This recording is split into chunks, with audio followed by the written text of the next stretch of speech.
umuhungu wanyu left hand ugarutse.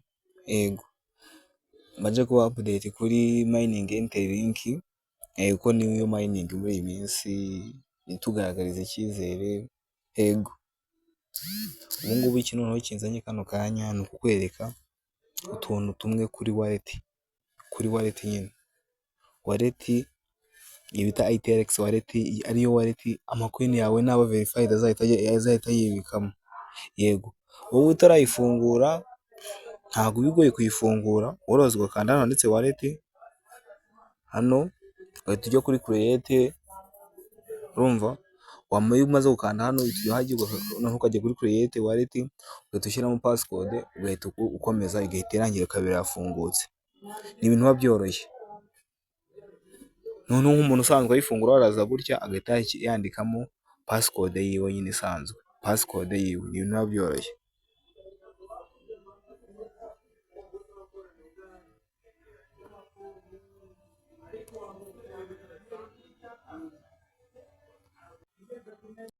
Noneho iyo umaze gushyiramo ya passcode yawe hariya uhita ufunga, ubundi wallet yawe ihita iza imeze gutya ako kanya. Gutya niko ihita ifunguka wallet yawe. Noneho ukigera hano hari ahantu handitse ibintu bya backup, reka nze mpabereke. Hano habanditse ijambo backup, urahita uribona, iryo urarikandaho, harimo amagambo 12 abaranga wallet. Ayo ngayo uragenda uyabika ahantu nta muntu uzigera uyabona. Niba wayafata screenshot ugafata iyo foto ukayibika ahantu umuntu atagera, sinzi ukuntu wabigenza, ariko unatwandika ahantu mu ikaye akurikirana neza, uyandike uyakurikiranye, irya mbere bari irya mbere, irya kabiri gutyo uyakurikiranye neza, uyabike. Nurangiza uragenda aga screenshot uyabike nko muri save folder, cyangwa ushaka uburyo iyo foto uyibika neza nyine, uburyo utazigera uyibura cyangwa abantu babe baza kuyiba bayifata iyo foto. Yego, nurangiza kuyabika urahita wongera uvamo sasa. Wowe ukimara gufungura wallet, urahita uza hano ukanda handitse ngo connect now. Ukimara kuza wakanze hano, umaze gukanda hano urahita wakuzana n'ubundi hantu hameze gutya, urahita wikandira connect now. Numara gukanda connect now, biraba birangiye, urongera usubira hano hasi kuri ka kantu ka wallet uyigarukemo, uhita wongera nyine ukandi hano hasi, urangiza uhakande. Numara kuhakanda uhita uzamura hano hasi kuri kano kantu hano ushyiramo umuntu wagutumiye nyine. Umuntu wagutumiye urahita ushyiramo referral code yanjye, iyi ngiyi mpashyize niyo uri buhandike, uhita ukanda submit, bahita baguha 0.2 HCS. Yego, ibintu biba byoroshye cyane uba ugomba gukora kugira ngo bigende biguha amahirwe gutyo. Utungutu tumaze kuturangiza ubitse n'aya magambo yawe, nta kibazo, ibi ntacyo bitwaye. ITRX wallet yawe iba yagiye mu buryo. Abantu mu trading niba usanzwe ubikora, najya nkugira inama yo gutradingira kuri ITRX wallet. Ibintu byose byo gutradingira bifite, iroroshye. Yego, noneho icyiza cyayo ikorera muri mining interlink, ntabwo bizasaba kudownloadinga na application. Yego, rero muze muyikoreshe, munatore tuno tuntu mberetse. Ubundi nababwiye ko buri munsi uko nzajya nsoza video nzajya mbereka uburyo bafungura account. Bantu baba bashaka gufungura account, nzajya mbashyiraho agace ka nyuma kerekana uburyo bafunguramo account, niko ngiye kubereka. Noneho umuntu ugira ikindi kibazo cyose, muri description nzansigamo nimero yanjye ya WhatsApp, ubundi unyandikireho, ubundi umbwire ikibazo cyawe, ubundi ngufasha.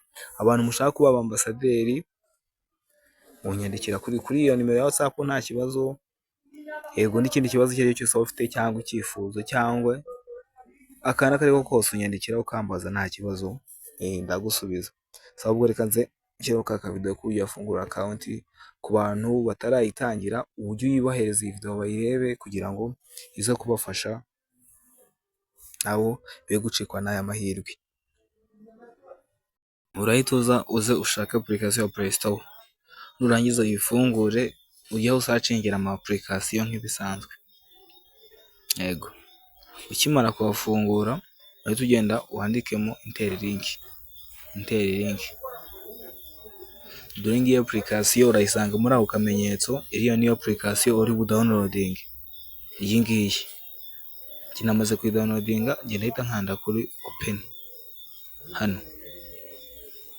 Yego, urabanza uyinstalling utegereze ijye muri telefone yawe, ni ibintu byoroshye. Noneho ngira urabona ko yamaze kujya muri telefone yanjye, reka nze nyinstalling. Ni ibintu byoroshye cyane. Dore ngiyo application aho yamaze kugera muri telefone yanjye, nindangiza mpite nyifungura.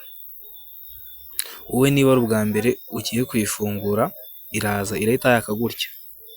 Yego, ikimara gufunguka gutya urahita uza kuri kano kantu ugatambitse k'agafureshe, ubundi uhita ujya ahantu bahita bakwereka handitse ngo sign up. Niba ugiye gufunguramo account ukanda hano handitse ngo sign up. Noneho hano ID ni umubare ukuranga uri hagati y'imibare 4 na 12. Icyiza buriya ujye wishyiramo nimero zawe kugira ngo nyine utazawibagirwa, buriya urakoreshwa ahantu henshi. Yego, nurangiza uhite ukanda next, uhite ushyiramo noneho passcode n'imibare 6 y'ibanga. Igiye kumera nka pin ariko yo imibare 6. Imibare 6 y'ibanga nyine. Nurangiza uyishyiremo, uhite ukanda continue, uhite wongera uyisubizemo. Kariya kantu kanditseho success iyo katavivu uhita ukandamo bakakavivura, ubundi ugahita ukanda continue with ID registration. Hano hakurikiyeho noneho uhita ukanda sign up with Gmail. Umva, sign up with Gmail. Yego, kugira ngo account yawe bahite bakujyana kuri email yawe nyine. Email yawe warangiza ugahita uyikanda, ujye ushyiramo email yawe uzi ko utazibagirwa ibintu byayo na bimwe. Yego, kugira ngo nk'igihe telefone yawe bayibye account yawe wayijyana mu yindi telefone byoroshye, kuko email ibikenewe cyane kugira ngo ibe yakora mu yindi telefone. Login success nyine, sign up success. Nuyiza uhita wongera noneho ugiye gukora login, uhita ushyiramo ya ID yawe, tukanda login, tushyiramo ya passcode yawe, tuyandikamo, tukanda continue login with Gmail, ya email yawe genda uhita uyihitamo muri telefone nk'ibisanzwe. Tukanda hano handitse ngo nako tukanda hano ya email ho, n'ubundi ya email yawe ushaka ko winjiza muri Interlink. Nurangiza urabona ko account twamaze kuyigeramo sasa. Ukimara kuyigeramo dore ikintu uhita ukurikizaho, uhita uzaye sasa, uhita uza kuri kano kantu ko hejuru kameze nk'umuntu ukara hejuru mu nguni, ugahita ugakandaho, ugahita uza hano handitse referral. Muri kuhabona handitse referral hano ngiye kubereka. Ukimara kuhakanda bazahita bakuzana ahantu hameze gutya. Ukimara kuhagera uhita uza wizera hano handitse ngo human hash. Muri kuhabona human hash.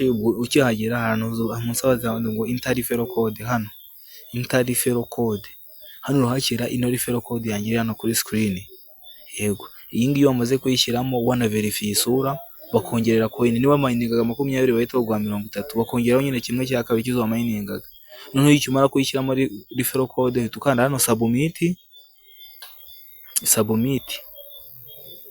ukahakanda. Iyo umaze kuyisoza ndahita nkwerekana uhita ukanda, bagahita bagwa coin 1000. Yego, uhita ukora noneho uhita uza ukikandira hano maybe later.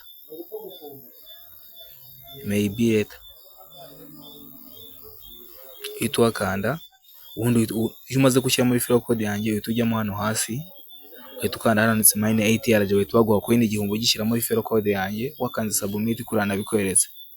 Yego, urabona ko zamaze kukugeraho. Referral code yanjye mbibutse ko iri kuri screen.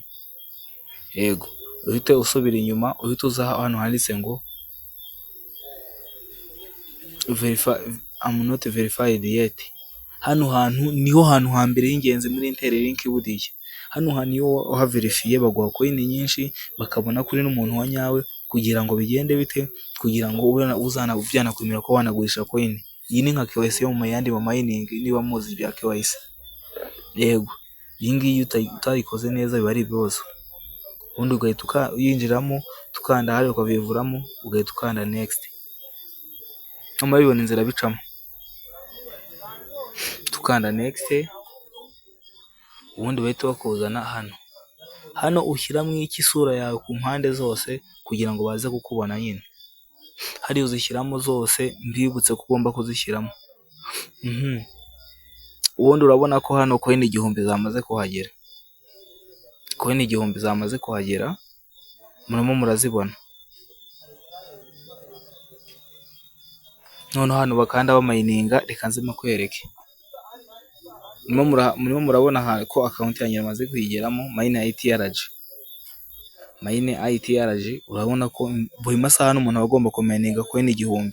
Mubyibuke ko umuntu amayininga coin 1000 aciye hano gatoya. Hano murimo murahabona hano handitse Mine ITRG hano nkozeho.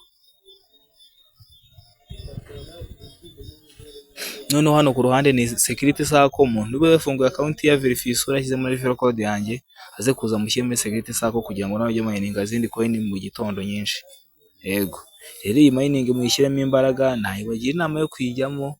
Yego buriya iyi ngiyi nayo iyi ni nka version nshyashya ya Pi, umuntu utarayijyamo arimo arihombera. Okay, noneho akantu ko kuverify isura nabwiye ko ukanda hejuru mu nguni ugahita uzana ahantu handitse ngo I'm not verified yet, ugahita ukanda hano kuri yes kushaka kuverifya, ugahita ugira ukomeza ugahita ushyiramo isura, ureba gutya ukareba ruguru ukareba hose, ubundi ugategereza gatoya, wamara kugeramo icyuma byamaze gusikana ugategereza bakavivura ugahita ukomeza. Iyo byanze urongera ukagerageza ukajyana urumuri rwiza bigira bigakunda.